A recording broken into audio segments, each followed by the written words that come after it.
우리가 원하는 것은 대개 헛것이다. 이 문장은 누군가에게는 지나친 냉소처럼 들릴 수 있다. 우리는 태어나면서부터 무엇인가를 원하고 그것을 손에 넣는 과정을 통해 성장하며 또 그것을 목표 삼아 살아간다.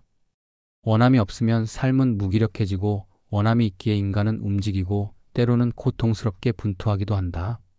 그런데 정작 우리가 간절히 붙들고 있는 그 원하는 것이 실체 없는 그림자라면 어떨까? 그것은 잠시 눈앞에 반짝이는 신기루일 뿐 가까이 다가가는 순간 또 다른 욕망으로 바뀌어버리는 허망한 대상일 뿐이라면? 인간의 역사는 사실상 이러한 허망한 욕망들의 기록이라 해도 과언이 아니다. 제국을 세운 군주도 시대를 풍미한 예술가도 부와 명예를 거머쥔 자본가도 결국엔 무언가를 원했으나 그것이 끝내 충족되지 못했음을 보여준다. 왕자는 언제나 불안정했고 걸작은 창작자의 고뇌를 완전히 해소해주지 못했으며 거대한 부 역시 새로운 결핍을 불러왔다.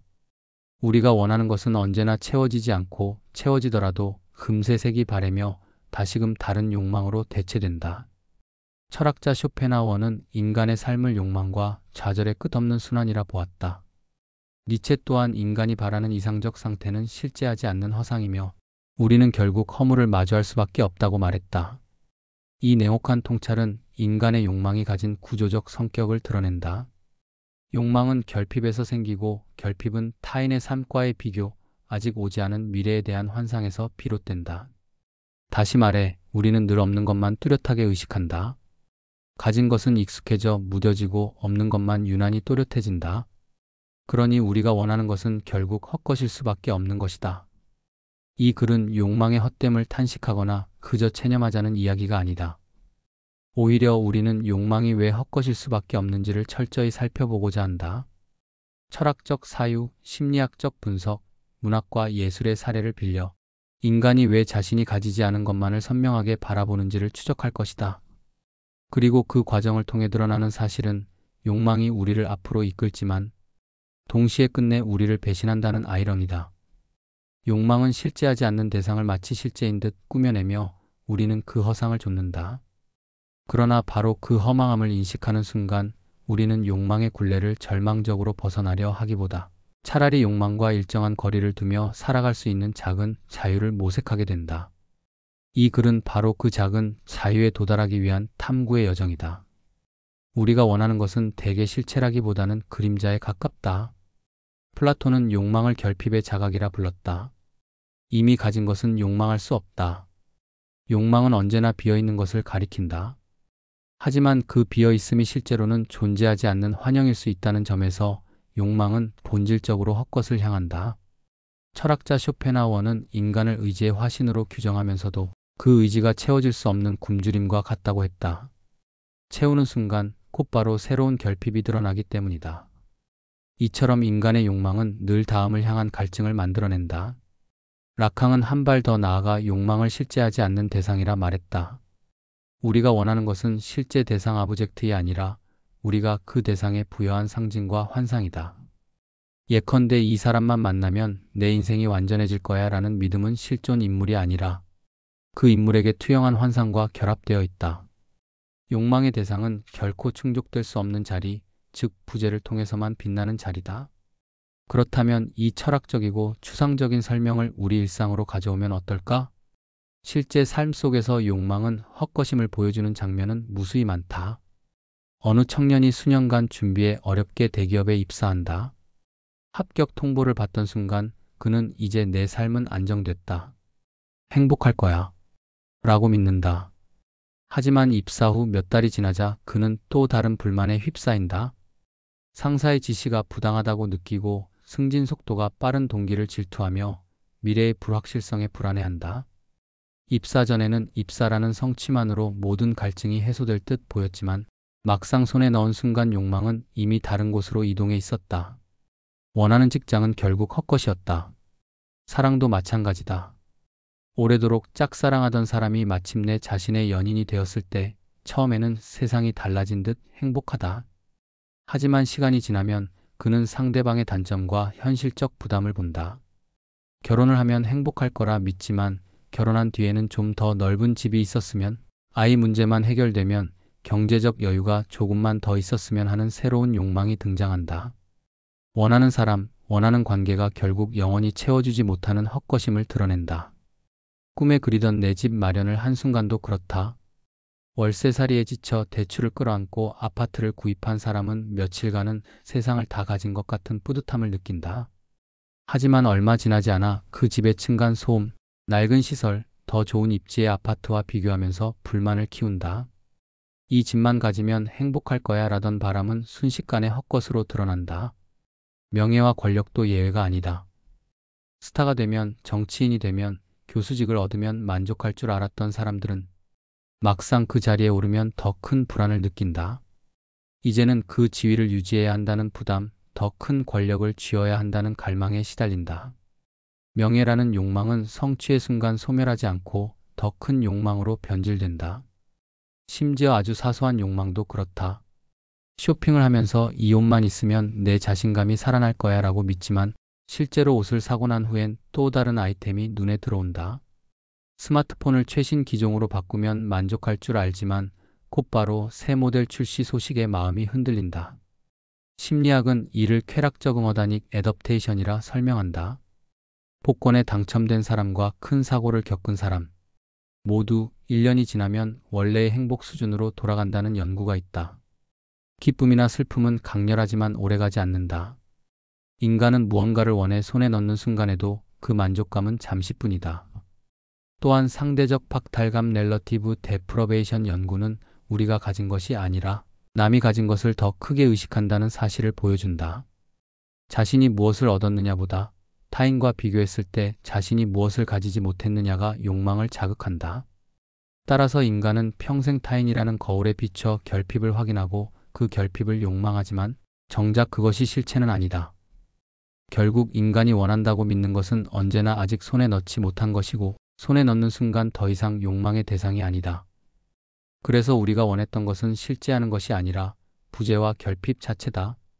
욕망은 언제나 헛것을 쫓는다. 인간의 욕망은 단순히 개인의 내적 결핍에서 끝나지 않는다. 그것은 사회적 맥락 속에서 끊임없이 만들어지고 강화되고 다시 욕망으로 되돌아온다. 욕망은 개인의 심리이면서 동시에 집단의 산물이다. 프로이트가 말했듯 문명은 본능을 억제하는 대신 새로운 보상체계를 만들어냈다. 그 과정에서 개인의 욕망은 사회적 형태로 전환된다. 라캉 역시 욕망이 타자의 욕망임을 강조했다. 내가 원한다고 믿는 대상은 사실 사회가 혹은 타인이 이미 원하고 있는 것이며 우리는 그 타자의 시선을 욕망하는 것이다. 그렇기에 욕망은 언제나 사회적 비교, 모방, 경쟁의 구조 속에서 자란다. 가장 쉽게 볼 수 있는 장면은 소비 문화다. 최신 스마트폰, 명품 가방, 고급 자동차는 단순히 물건이 아니다. 그것은 타인의 욕망을 욕망한 결과다. 누군가가 갖고 있는 걸 보며 나도 갖고 싶어진다. 광고는 이 구조를 교묘하게 자극한다. 광고는 이 물건을 사면 당신은 더 매력적이고 성공적이며 존경받는 사람이 될 것이라고 암시한다. 실제로 그 물건은 단순한 기능 이상의 것을 약속하지 않음에도 불구하고 우리는 그 약속을 쫓아 돈을 쓴다. 그러나 막상 손에 넣으면 기능은 곧 익숙해지고 곧 또 다른 모델이 나오면서 만족감은 퇴색한다. 기업은 이 메커니즘을 잘 알기에 신제품 출시라는 방식으로 욕망의 흐름을 끊임없이 이어간다. 욕망은 헛것이지만 사회는 이 헛것을 끊임없이 만들어내며 그 위에 문명을 쌓는다. 교육도 마찬가지다. 부모들은 자녀가 좋은 대학에 들어가야 행복해질 거라 믿는다. 학생들은 좋은 성적과 좋은 학교가 자신의 가치를 증명한다고 생각한다. 그러나 그 목표를 이룬 뒤에도 만족은 오래가지 않는다. 더 높은 대학원, 더 나은 직장, 더 큰 성취를 향해 나아간다. 좋은 대학만 가면 끝날 것이라는 믿음은 사실 헛것이었다. 사회는 끊임없이 새로운 기준을 제시하고 욕망은 그 기준을 향해 달려가지만 결코 끝에 다다르지 못한다. 오늘날 SNS는 욕망의 사회적 구조를 가장 뚜렷하게 보여준다. 인스타그램 속 반짝이는 여행 사진, 고급 레스토랑, 완벽한 몸매와 피부를 가진 인플루언서들의 모습은 우리의 욕망을 자극한다. 하지만 우리는 사실 그들의 실제 삶을 욕망하는 것이 아니다. 편집되고 꾸며진 이미지, 즉 존재하지 않는 환상을 욕망할 뿐이다. 그리고 기묘한 점은 욕망을 좇아 사진을 찍고 올리는 순간 또 다른 사람이 그 욕망의 대상을 욕망한다는 것이다. 욕망은 여기서 거대한 순환 고리를 이룬다. 누군가의 부재와 결핍이 다른 누군가의 욕망을 불러오고 그것이 다시 새로운 욕망을 낳는다. 사회학자 푸코는 권력이 단순히 억압하는 것이 아니라 새로운 욕망을 생산한다고 보았다. 예컨대 신자유주의 사회에서 자기 개발은 단순한 선택이 아니라 사실상 의무처럼 요구된다. 더 나은 자신이 되려는 욕망은 성장이라는 명목 아래 정당화되지만 끝없이 자신을 착취하게 만든다. 우리는 사회가 설계해 놓은 욕망의 레일 위에서 달리면서도 그것을 스스로의 선택이라고 착각한다. 이처럼 욕망은 개인의 내적 결핍에서 시작되지만 곧 사회와 문화의 구조 속에서 끊임없이 재생산된다. 그리고 그 사회적 욕망은 결코 충족될 수 없다. 채우려는 순간 더 큰 결핍이 나타나고 사회는 그 결핍을 자극하며 새로운 상품, 새로운 기준, 새로운 욕망을 만들어낸다. 결국 우리가 원하는 것은 실체가 아니라 사회가 끊임없이 비춰주는 환상의 그림자다. 우리는 그 그림자를 붙잡으려 달려가지만 그림자는 손에 잡히지 않는다. 철학이 인간 욕망의 구조를 이론적으로 분석한다면 문학과 예술은 그것을 피부로 느끼게 한다. 허망한 욕망은 머리로 이해하기보다 가슴으로 와닿을 때 더 깊이 각인된다. 문학 작품 속 인물들의 선택과 좌절, 끝없는 갈망은 우리가 욕망이라는 주제 앞에서 자유로울 수 없음을 일깨워준다. 스콧 피츠제럴드의 소설 위대한 개츠비는 욕망의 허망함을 상징적으로 보여준다. 개츠비가 평생 붙잡으려 했던 것은 데이지라는 여인이었지만 사실 데이지는 한 개인이 아니라 개츠비가 투영한 꿈, 이상, 부의 상징이었다. 그는 젊은 시절 가난과 결핍을 채우기 위해 부를 쌓았고 그 부를 통해 다시 데이지를 얻으려 했다. 그러나 독자가 보기에 데이지는 이미 개츠비가 추억하는 그 시절의 데이지가 아니다. 현실의 데이지는 안락한 삶을 버릴 의지도 없고 개츠비가 품은 이상을 충족시킬 수도 없다.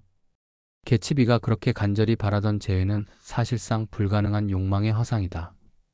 초록 불빛은 늘 손에 잡힐 듯 가까이 있었지만 결국 닿을 수 없는 환영이었고 개츠비는 그 환영을 좇다 비극을 맞는다. 개츠비의 이야기는 욕망이 늘 현실 너머의 것을 향한다는 점을 보여준다. 우리가 원하는 것은 언제나 지금 이 자리에 없고 그 부재 자체가 욕망의 동력이다. 하지만 막상 손에 넣고 나면 더는 욕망할 수 없게 되고 결국 그 허망함을 깨닫는다. 욕망이 만들어낸 세계는 현실을 이길 수 없으며 그 괴리는 인간을 파멸로 몰고 가기도 한다. 괴테의 희곡과 이를 토대로 한 오페라 파우스트 역시 욕망의 더섭음을 웅장하게 그린다. 학문과 지식에 만족하지 못한 파우스트는 악마, 메피스토펠레스와 영혼을 거래하면서까지 더 많은 것을 얻으려 한다. 젊음, 사랑, 쾌락, 권력 그러나 어떤 것도 파우스트의 공허를 채우지 못한다. 욕망은 하나를 충족하면 곧바로 또 다른 욕망을 낳는다. 파우스트가 모든 것을 얻고도 공허해지는 장면은 인간 욕망의 끝없는 연쇄와 그 본질적 허물을 드러낸다. 결국 파우스트의 갈망은 개인의 만족을 넘어 인류 전체의 진보라는 거대한 욕망으로 확장되지만 그 또한 결국 완전한 충족을 주지 못한다. 현대 예술가 앤디 워홀은 욕망의 허망함을 소비 문화 속에서 비틀어 보여주었다. 그의 캠벨 수프캔이나 마릴린 먼로 초상은 단순한 사물이거나 인물의 이미지를 끝없이 반복해 나열한다. 사람들은 이 이미지에 열광하지만 사실 반복된 이미지는 실체를 지우고 기호만 남긴다. 우리가 욕망하는 것은 수프 그 자체가 아니라 광고와 기호, 사회가 부여한 상징이다. 워홀의 작업은 소비사회의 욕망이 얼마나 공허한지를 날카롭게 드러낸다. 원하는 것은 실제 대상이 아니라 대상에 덧씌워진 사회적 환상이라는 것이다. 특히 러시아 대문호 톨스토이의 소설은 인간의 욕망과 그 욕망이 남기는 공허를 치밀하게 보여준다. 그의 작품 속 인물들은 늘 무언가를 원하고 그것을 향해 나아가지만 막상 손에 쥔 순간에는 그 욕망이 헛개비에 불과했음을 깨닫는다. 그 과정에서 독자는 우리가 원하는 것은 대개 헛것이다라는 명제를 생생하게 경험한다. 첫 번째로 들 수 있는 작품은 이반 일리치의 죽음이다. 이반 일리치는 사회적으로 성공한 관리이며 겉으로 보기에는 흠잡을 데 없는 삶을 살아온 인물이다. 그는 늘 체면을 중시했고 남들이 부러워하는 삶의 모양을 따라 살았다. 더 넓은 집, 더 좋은 자리, 더 화려한 사교의식. 그가 원하던 것은 언제나 남들의 눈길을 끌고 사회적 위계에서 조금이라도 더 높은 위치를 차지하는 것이었다. 그러나 죽음을 앞두고 그는 자신의 삶이 얼마나 허망한지 깨닫는다. 지금껏 추구해온 원하는 것들은 죽음 앞에서 아무 의미가 없었고, 결국 그는 마지막 순간에야 비로소 진짜로 원하는 것, 진실하게 살았다는 확신, 마음속의 평화를 간절히 바라게 된다. 하지만 이미 늦었다. 이반 일리치의 이야기는 우리가 쫓는 욕망의 더섭음과 뒤늦은 깨달음의 비극을 극적으로 드러낸다. 두 번째로 주목할 작품은 부활이다. 주인공 네글류도프는 젊은 시절 자신의 욕망에 충실했다. 순간의 쾌락과 자기 만족을 위해 한 여인을 파멸로 몰아넣었고, 이후에도 별다른 죄책감 없이 귀족적 특권을 누리며 살아왔다. 그러나 법정에서 과거의 피해자와 마주했을 때 그는 자기 삶의 원함이 사실은 얼마나 공허했는지를 직면한다. 그가 추구했던 부와 지위, 쾌락은 결국 타인을 파괴하는 것이었고 자신에게도 깊은 상처를 남겼다. 네글류도프는 그때부터 완전히 다른 길을 걷기 시작한다. 더 이상 남들의 눈에 좋은 위치나 쾌락을 원하지 않고 오히려 고통스럽지만 진실한 삶, 스스로 죄책감을 덜 수 있는 삶을 원하게 된다. 이 변화를 통해 톨스토이는 원하는 것이란 결국 인간의 내적 성장 단계에 따라 바뀌며 헛된 욕망을 통과해야만 비로소 진짜 가치가 무엇인지 깨달을 수 있음을 보여준다. 톨스토이의 이 두 작품은 우리가 흔히 바라는 것들이 실상은 헛것이며 오히려 그 헛됨을 통과하고 난 뒤에야 비로소 더 근원적인 갈망을 마주하게 된다는 사실을 극명하게 보여준다. 바꾸어 말하면 인간이 원하는 것은 단순히 충족되기 위한 목표물이 아니라 좌절과 공허를 경험하게 하고 그 과정을 통해 새로운 삶의 방향을 모색하도록 이끄는 과정 그 자체라는 점이다. 이 모든 사례가 공통으로 전하는 메시지는 분명하다. 우리가 원하는 것은 실제 대상이 아니다. 개츠비가 갈망한 것은 데이지가 아니라 잃어버린 꿈이고, 돈키호테가 욕망한 것은 기사도가 아니라 자기 자신에 대한 새로운 정체성이다. 파우스트가 원하는 것은 단순한 지식이 아니라 영원히 채워지지 않는 무한한 욕망이다. 그리고 현대 사회의 소비 욕망은 물건 자체가 아니라 그 기호와 상징을 좇는다. 욕망은 늘 우리 앞에 그림자를 들이우지만 그 그림자는 결코 실체로 고정되지 않는다. 그래서 문학과 예술은 욕망의 허망함을 반복적으로 그려내며 인간 존재의 덧없음을 우리 앞에 비춘다. 우리가 원하는 것은 대개 헛것이다. 라는 문장은 처음에는 다소 냉정하게 들릴지도 모른다. 그러나 본문에서 살펴본 철학적 성찰과 심리학적 분석, 그리고 문학과 예술의 사례들은 이 명제가 결코 단순한 비관의 말이 아님을 보여준다. 오히려 그것은 인간의 조건을 꿰뚫는 통찰이자 우리가 스스로를 더 깊이 이해하게 만드는 출발점이다. 우리가 원하는 것은 언제나 아직 손에 닿지 않은 것, 부재하는 어떤 것 또는 실제하지 않는 환상에 가깝다. 그 때문에 우리는 끊임없이 갈망하고 손에 넣자마자 허무해지고 다시 새로운 대상을 찾아 나선다.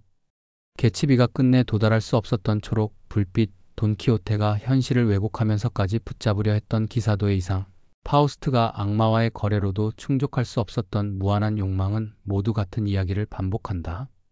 우리가 원하는 것은 늘 우리 앞에 실체로 주어지지 않는다. 이 사실은 허무주의로 흐르지 않는다. 오히려 그것은 인간이 욕망이라는 끝없는 추동 속에 살아간다는 것을 인정하는 일이다. 욕망은 우리를 끊임없이 달리게 하지만 동시에 욕망이란 언제나 부재하는 대상을 향한 환영이라는 것을 자각할 때 우리는 그것에 휘둘리지 않을 최소한의 거리를 확보할 수 있다. 결국 중요한 것은 욕망이 더섭다는 사실을 절망으로 받아들이는 것이 아니라 그것이 인간의 본질이라는 사실을 이해하는 것이다. 욕망은 실체가 없기에 우리를 속이고 그래서 결국 우리를 좌절시킨다. 그러나 바로 그 허망함을 자각하는 순간 우리는 원하는 것과 실제로 살아가는 것 사이의 간극을 냉정하게 바라볼 수 있다. 그것이야말로 욕망을 넘어서는 작은 자유일 것이다. 욕망은 언제나 우리를 앞서가지만 그 허망함을 깨닫는 자는 욕망의 그림자와 거리를 두고 자기 삶을 살아낼 수 있다. 그리고 어쩌면 그것이야말로 허망함을 꿰뚫어본 인간이 누릴 수 있는 가장 성숙한 통찰이 아닐까. 이상 시크릿 레터였습니다.